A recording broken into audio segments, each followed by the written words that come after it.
Let's see what's happening. What did I get linked? Could have been Azzapp, man. Pepe Yanks. Winner of the stream, XQC. Like a winner of the streamer of the decade award, XQC. Should have been Azzapp. True. XQC is really big though. He's kind of sort of the face of streaming. I don't know who would be like a bigger face of streaming than him. I don't know. No, I'm like people saying overrated. Like every popular person in the universe is overrated, including me. And I'm not even popular that much. Everyone's overrated, man. But I don't know who else would be getting it, you know? Well, I don't know, like esport awards. Yeah, okay. I mean, understandable. I'm really trying to think like who would be more impactful, but I have no idea. I really don't know who else would be. Okay, Drew Watch. On today's episode of Drew Watch, let's see what we got. Drew admitting that they're fixing games. Oh, this is gonna be good. This is gonna be good.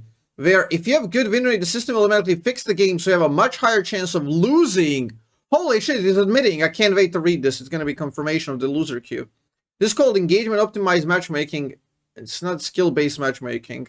Holy shit, guys. He nailed him. Okay, let's see. Let's see where did that come from. What does Drew say here? How does he confirm it? Oh, this is this post. Okay, we're getting to the like middle of the onion here. A couple of interesting public conversations with colleagues today with folks. Imagine a ranked matchmaking system for a league that could perfectly place their skill level defined 50% expected in 5 games. That's an interesting theoretical, actually. I didn't see this tweet before. That is a very interesting theoretical. How should it put you there? After 5 games, the end state is desirable to minimize the length of climb. That's actually generally interesting, hypothetical, and like, okay, so let's say if you want to get to your true elo, usually like how the formula for true elo works is you have to play tending towards infinite games. Your elo becomes truer with every single game played up towards the infinity. Obviously you get diminishing returns, so 10,000 is pretty damn consistent. 1,000 is decently consistent at placing you where you belong. 100 games, not so much, but it can get you like at some accuracy, right? 10 games is nothing. So if they could place you at the exact elo where you belong within 5 games, would that be desirable? My intuition is telling me no. This is an interesting thread. My intuition is telling me no because people will. This is something I said that the true skill to matchmaking. If they figure out how players perform and wherever they belong, if it understands too quickly where they belong, I think it would produce a lot of negative side effects. I think people do enjoy the grind and the climb. If it plays it to 50%, people get locked out too quickly. So I don't really know. I'm not sure how that would even work conceptually, but like, let's say the system is so good it predicts where you belong after 5 games. Puts you there from then on, you have perfect 50% win rate. Like with like deviating a little bit to 48 to 52, right? And now you're stuck there for all eternity until you improve, you know? I'm not sure. I feel like that would have negative effects. People would be like believe in LoserQ even more. Maybe people would be more inclined to quit earlier because they kind of enjoy the chase. But maybe it would produce like more better games. Do people enjoy playing those games? I have no idea. It's an interesting thread. Very like I have no answers here. This is just I'm actually curious if this ends up like on a short or a video if people what they think about this because it's like a genuinely curious thing. Magic get better, you learn new champ or macro better, how quickly should system adjust to expect you're entitled to above 50% win rate stretch, or is your reward getting to play against higher skill player? Oh. Now inverted, okay, so if you start losing, how quickly it puts you to equal competition. This is kind of what happens already, like if you get like a lose streak, you're going to play with lower elo players, because system is trying to correct the mistake of previously putting you where you are. So if you get like a lose streak, they're like, wait, are we sure this guy belongs here? Toss him in a gold game, even though he's platinum, you know? And then, like, you get to play a gold game. Which is all right. Around Master, it kind of breaks down a little bit because depending on your playstyle, let's say certain organized playstyles may perform better in high GM and Challenger versus high Master, for example, right? High Master is more flippy, so maybe your win rate is more consistent in GM and Challenger than in high Master. Because you leak a couple of Master players in there, and they are inconsistent as hell. So basically, the team with the worst master player is gonna lose the game. And in a way, you continue your lose streak even though like you're playing an easier game. It's pretty interesting. If you're a gold 4, you get a lot better at your champ. Demonstrate plat 4 skill level. Who should be in your next lobby? Gold 4s, gold 3s, plat 4. Yeah, like how quickly should it like adapt you there? And I think if you like if you go through this theoretical, if like you just become a little bit better and the system is like, oh shit, this guy's better. Okay, next game's like plus 300 LP and now you're all of a sudden like gold 4, right? I don't think that works that well because it negates the natural concept of like progression. It negates that beautiful struggle that we're all chasing down. The Fibonacci, the 1, 1, 2, 3, 5, 8, you know, like the incremental progress of getting there. You're instantly handed the elo where you belong. I don't know how inclined people will be to play the game for the sake of improvement. Interesting. Very, very interesting thread. Okay, so, wait, bro, I got locked out. I literally got bamboozled. Like, wait, I forgot why we were reading this. I forgot why we were reading this. We were reading it because this moron said, just stop forcing 50% veteran people. Make climbing fun again. What does that even mean? 2,000 likes! I weep for humanity. What does this even mean? Okay, who should eat the cost of negative win rate? Bad players, you super smart. Right, attention there. Wait, they don't know how does matchmaking work. So you want challenger players to be 99%. You're just kind of playing random like lobbies. Like you pick up people from the street, 10 randoms. Pick them up from the street. So challengers have like 99% win rate. Wait, they actually don't know how matchmaking works. I believe what is schizo ranted about is it thinks matchmaking intentionally puts worse players in better teams than loser players. Not LosersQ. It's not a wait. It's not a LosersQ. It's helping negative win rate players with high win rate players getting dragged down so they don't quit. That is also matchmaking. That is also like if you're negative win rate, the system knows you suck, so it puts you with even lower elo games. Maybe they're higher win rate. Who gives a fuck? It doesn't really matter because if you're negative win rate, chances are everybody's higher win rate than you. But the MMR is what matters. It puts you in the lower MMR. Like, let's say your negative win rate platinum player puts you in a gold game. Because the system is correcting for your failures. That doesn't mean it's getting dragged up by, like, this artificial placement of, like, of the players and the system is deliberately trying to lift that player up. It's just fine-tuning the scale where you are. That's it. Oh my god. So he pulled out from this Drew admitting that they're fixing games. Where you have a good win rate, the system will automatically fix games so you have a much higher chance of losing. Yes! This is called engagement. No! This is not EOMM. I've read the paper. This is not EOMM. Also, isn't EOMM only done paper theoretically for 1v1 games? It's much more difficult to pull off in 5v5. You're either very bad at reading or making very bad faith arguments. Okay, even if I was reading wrong, are you saying that you don't have fixed games to make everyone 50% win rate already?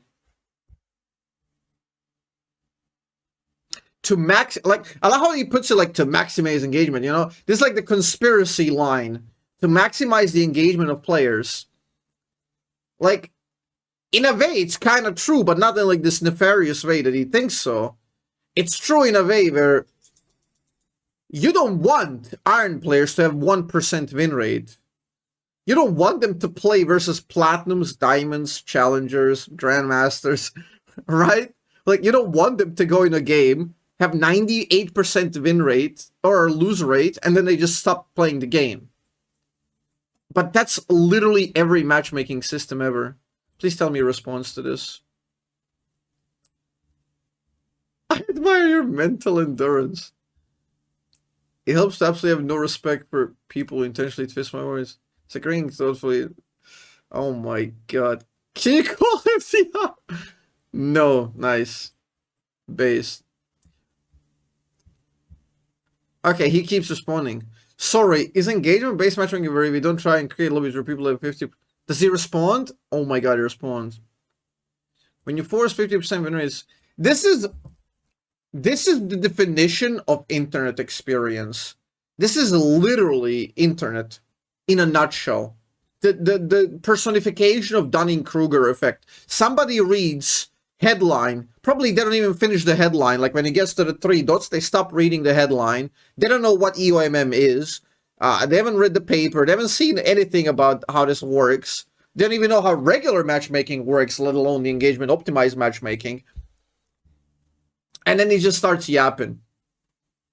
And then what's skill-based match? Now, okay, this is a brilliant question. Please be a good answer. What is he going to think is skill-based matchmaking?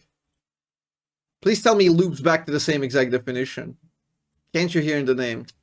Ah, he's a boy. I thought he was going to, like, slowly get to the, like, atomize the point, reassemble it in a way where it comes to the exact same conclusion to Drew. What do you think happens when you win rate you matchmake people based on skill? I'm talking about people being stuck in divisions lower than their real rank because of EOMM. They tend to take so many more games. Oh, so it's like a personal thing. So this is a very key thing because he's only talking about the lower effect of the coin.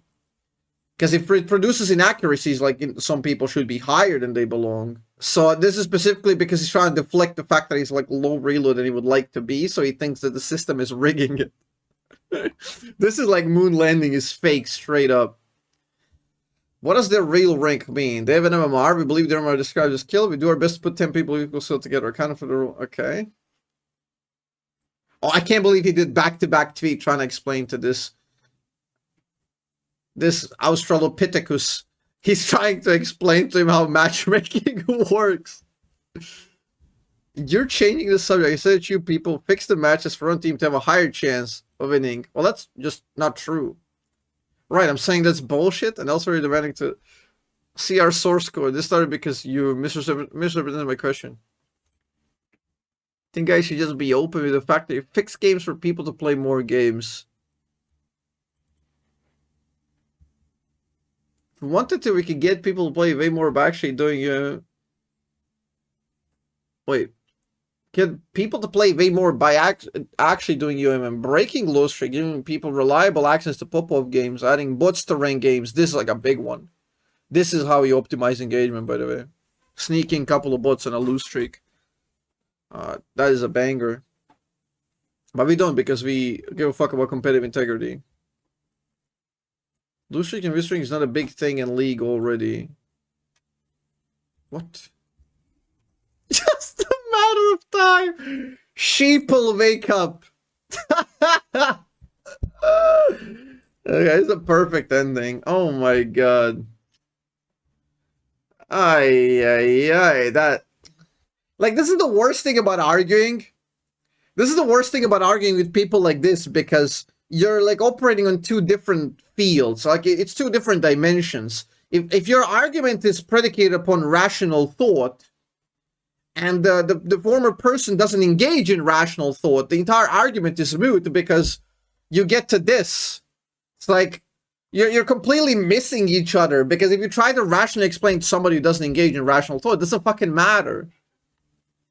Like, a deployment of Occam's razor is entirely pointless here because the person just doesn't operate at that level. It doesn't operate on, like, most likely plausible scenario. It's just, I don't even know, man. What the hell is going on? That's hilarious. Yeah, legit talking to like a 1500s villager and trying to explain to her, like, well, you have this matchmaking which fixes you. Is like, and the guy's just pointing to fucking witches, you know?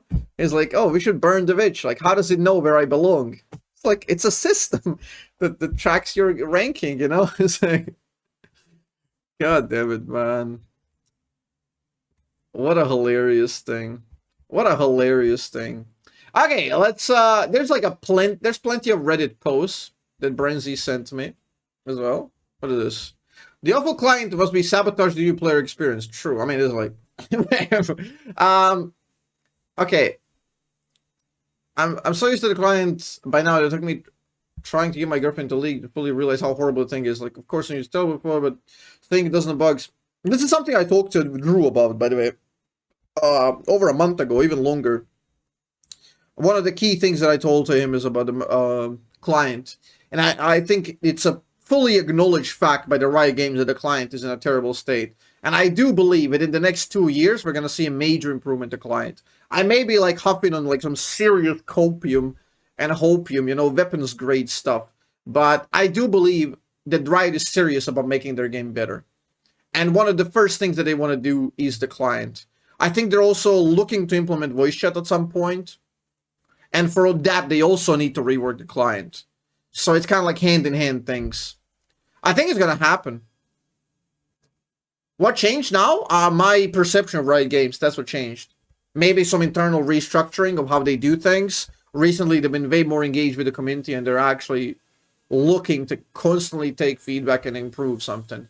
And at some point, I'm guessing they're going to get sick of hearing client sucks. So I think they're going to change it, you know? Maybe I'm crazy. So WT, I think development should be spent on either fixing client. That's a problem with like when you have like a big working machinery. Implementing, and it's always more productive to focus on the new things for them because they're looking at the influx of new players, and WSD is literally the biggest thing they can do for them. Influx of new players, and the second is tutorial. Recently, they've been asking for tutorial ideas on Twitter, but I was too lazy to make a big post because I already talked about tutorial. Maybe I should have. But my tutorial thoughts are pretty public. I talked about it before. Anyway, those are the two number one things, and like that's exactly what they're focusing on. Because fixing client is preventing the leak of current players, which is something that's like not a pressing matter because they're not leaking that quickly. Whereas not getting new player base to replace the leak is like higher order problem, which needs to be like tackled on always first. And like they will always prioritize it. Every single meeting is going to be, okay, how is the new player base coming along? Also, when a new player comes in, their potential for making money is infinite, okay? If you have a current player who you're afraid that you're going to leak, that player, I don't know the math exactly, like if they do like database queries here, they will figure out the math, and Riot knows the math. I'm guessing there's a formula. And a player that has played the game for like 10 years probably is like worth less than 1/10 of a new potential addicted player. Because the potential for the new player to spend money on infinite skins that already exist and all the stuff in the game that already exists, the bundles, is much greater spending potential than the current player who can only buy maybe a new skin for his favorite champion that comes out like in a year or 2 years, you know? It's like much less revenue potential. So again, the meetings that they're doing, they're always checking the new player base, the revenue influx. The current players, they don't rank so highly. But yeah, I think the client will have to be fixed. But yeah. Yeah, a lot of useless notifications. It's getting like it's getting to the point of like a mobile game to a gacha game, just pop-ups and stuff. It's definitely overloaded, client. It's definitely overloaded. We can do way better. Okay, I'll see you next. What is this? Demote Protection like US healthcare. So you get a lose streak and lost everything. Flat 4-0 LP, and then Riot helps you by letting you lose 2 more games, but little do you know, you're now 50 LP in debt with 500% interest rate. Next 50 games will suffer with negative 3 to 5 LP gains. Okay, that's funny. That's funny. Good one. Very good one. This is the fundamental problem with decoupling of the MMR and the emblematic approach to ranks. This is why I'm a big proponent of the ELO system. I prefer ELO system. I mean, this is ELO system under the HUD, but with the extra abstractions on top. And I do believe the abstractions are there to make people enjoy the game more. People love seeing their emblems pop up and their ranks go up, knowing their division, having classification. It's much more enjoyable than seeing just 1400 ELO. Oh, I played 2 games, I've won, I'm on a win streak, I'm now 1450. You know, nobody gives a fuck. You tell people, oh, I'm 1450 now, hello. You know, nobody gives a fuck. even that system, they had emblems, but like when you reach 1500, you turn into like gold. You reach 1700, 1750, you turn into like platinum, something like that, and then diamond like 1900 or so. So you did have emblems, but they were secondary, and Riot figured out people loved emblems a bit more than their numbers. So this is a necessary abstraction, and I think I don't even mind this working for majority of the community. My biggest argument is, and I mentioned this as like a potential improvement to the game, that the Master and above plays on the ELO system, completely avoiding the MMR, hidden MMR and the abstractions. When you enter Master, you're in the competitive ladder and everyone's equal. You're playing like pure ELO system. Whereas to maximize the engagement of the other player base, the other 99%, keep the emblems and the abstractions for the lower elos. I agree as well. I think everyone should play an elo system. I think it's far superior. Simpler, superior. It would produce less conspiracies of the matchmaking, rigging, EOMM, and all that bullshit. But it's just kind of like this necessary evil to get. Like, if it lowers queue times and gets more players playing, then yeah, whatever. I'm happy, you know? So yeah, I think like just changing Master Plus would be pretty damn cool. Anyway, that's like funny meme, but also like a little bit of the unique insight on that one. The WSD has announced, I've seen theories how unlikely about League eventually coming to consoles. Yeah, I don't think that works. I imagine how the game might play on a controller. What did I miss? How would you do it differently? Okay, it's like a big one. Movement, summoners.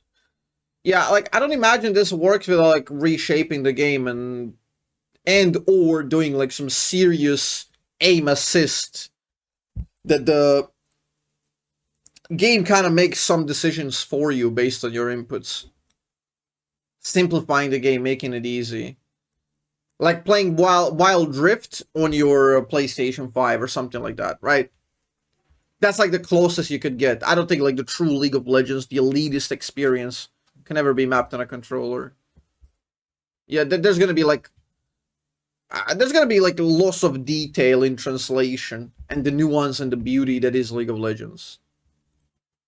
What's this? Another WSD one. And it's late 2025. WSD is dropped in League. The Bronze Jinx kiting you flawless at 7 attack speed. You are VelKoz. So it's actually entirely impossible to hit any abilities anymore. And your most common build is 32% win rate. AD build that just autos. You build Hexblade, just immediately cancel the ult to make the use of attack speed. Oh my god, that's hilarious. What a good post. If you build AP, you get reported. Azzapp is still challenged with the AP build. Jax, I think WSD will be good in the end. They'll work hard enough for rewarding. Oh my god, that's hilarious. Yeah, I think WSD could be freshing for the game. Oh man, what a post. That's actually genius. What the fuck? I know Feel exists, but why can't there just be an even split queue? Wait, what? Like autofill? I guess a lot of people are willing to play more than just one role, but because Phil gives you jungle. Oh, they're talking about actual fill. People always like shorten autofill to fill. This is an actual fill mechanic. Yeah, I agree. I agree. Like, this is like... It's pretty bad because nobody plays jungle. Nobody wants to play jungle. It's such a shit role. Such an unenjoyable piece of shit role that nobody wants to play. Like, when I did it to Master, and it nearly killed my channel. Like, I was getting the biggest win streak, got coached by Broxa, got like a mega win streak to hit it before deadline, to hit Master before the arbitrarily set deadline. A singular day, I popped off, got crazy win streak. I ended the stream, nobody gave a fuck. I hit like, literally, like, when I'm doing this ADC climb, people are like, yo, Azzapp, you should do a jungle climb. I already did! But nobody watched it because nobody cared. It's boring piece of shit that nobody plays. Nobody wants to watch it. It's just boring. It's just a fundamental problem with the game. I wish that, like, Phil would be cool if it, like, would separate you and split, but this is the exact same reason why people always say, like, you should do autofill or, like, a role ranking and deny one role being autofill, right? And you know what would happen? People would all say, I don't want to be filled in the jungle. I want to be auto-filled on all other roles. Jungle's the last one. So you negate the whole point of having autofill in the first place, which is to populate the roles that people don't want to play. But nobody wants to play jungle, so if everyone denies the jungle and their -1 autofill, then, like, what's the point of autofill? You know? That is the way it is. Why is jungle so boring in your opinion? Because you don't need to interact with the lane opponents? Probably, but, like, it's hard to tell. Riot Games, here's the thing I know. Riot Games thought it was because it was too difficult. Jungle used to be way too difficult. For example, only healthy clear would be something like Warwick. You could clear with Warwick full jungle, because like nothing would heal you basically in the jungle. You would do full clear on Warwick, and you'd be like 50% health. Whereas if you cleared with Evelynn, you'd be 1 HP with leash. You had to perfectly clear. Kayn couldn't even clear like early. It was just like so damn difficult to clear the jungle. And Riot thought it was because jungle was difficult, nobody wanted to play it. So every patch since then, like for years and years, they made it more accessible, easier. You have timers everywhere. Every camp you kill heals you. You have the new smite, upgrade smite. Nothing existed before. Junglers were glorified supports back in the day. They would just buy a bunch of wards and ward jungle when they were walking through. They would like gank with 20% health. You know, you'd have a Mumu like wobble out of the jungle with 4 CS and like try to dash on you with 20% health. The jungle was shit. It was very difficult to play. You would build Sightstone on it. Then they just made it so much easier. Like now jungle cannot compare to the old jungle. And the problem persists. People still don't play jungle. It still sucks. So the initial idea from Riot is that it was too difficult so people didn't want to play it and was punishing. Turns out that's not true. Even while making it much, much easier, people still don't play it. So the only solution for Riot Games is to make jungle broken. The only patches that had close to parity in jungle player base is when they made jungle beyond broken. Like super impactful when junglers would out-level laners. We had a couple of patches like that. It was horrible to play. It was really, really boring because it was all about the jungler. So they killed the enjoyment of other 4 players to make it more easy on the jungle. It doesn't work, again. There's no good solution. There's just no solution. Part of the problem is psychological. That the community flames jungle always, which mostly stems from the lack of understanding of jungle on the part of the other people, which means people aren't being properly educated on all the roles and their purposes, which is why I would really love an enhanced tutorial. We'll loop back to the original problem, which I talked about, which would teach you these roles in a more fun way. And yeah, we can talk about tutorial for another day, how to rework it. Maybe we'll make a video fully on that. Because Riot seems to be interested in how to fully rework tutorial. I can give like very good examples on how we did. 7 months after Mel release, Mel still cements herself as the most frustrating mid lane to pick to play against. Yeah, her abilities are pretty annoying to deal with. Like a lot of the abilities kind of like, she's not that difficult to play around. Her win rate sucks and you can outplay her. It's just that the outplaying Mel comes in like these non-dopamine giving ways. Like you outplay her by, okay, you force her W, then she cannot play, she loses pressure, then you outpush her, then you can roam and make a fight where she can't really follow you because she can't walk the jungle without the W. Like all of these ways you can punish her, but like none of them really directly punish her because she's just easy in a way to like if you all in her, she's like, you're gonna outplay yourself. So yeah, I think they need her to make. They need to make her more skill heavy. I think this can be done with like directional projectile reduction, like lowering of the W grace period, which will make her unpopular but more skill heavy. Q would require a bit more skill, or like lower the damage of Q but increase the damage of subsequent Qs, which makes it more like a dance. Because it's very punishing to go versus like a fed Mel who gets fed by accident by executing a bunch of kills. Comes in, she hits you with the Q, E, or like Q auto attack, W auto attack, and you die to ult, right? They should make it so the first Q does way less damage, but the second one does way more if it hits back to back on champ. They kind of amps up, you know? So yeah, that would be one cool way to work around that. But yeah, like, I was kind of wrong on Mel initially. She was very fun to play. And I thought with some fine-tuning, they would get her to the good point, but not really. They kind of failed on that. they failed to make her like this regular champ, so she's now doomed into like this final 50% win rate hellhole of mages, and she can never be viable, because if she's viable, she's gonna be broken. But if she's not viable, she's just useless, you know? But yeah, interesting conversations. We'll leave tutorial for next time.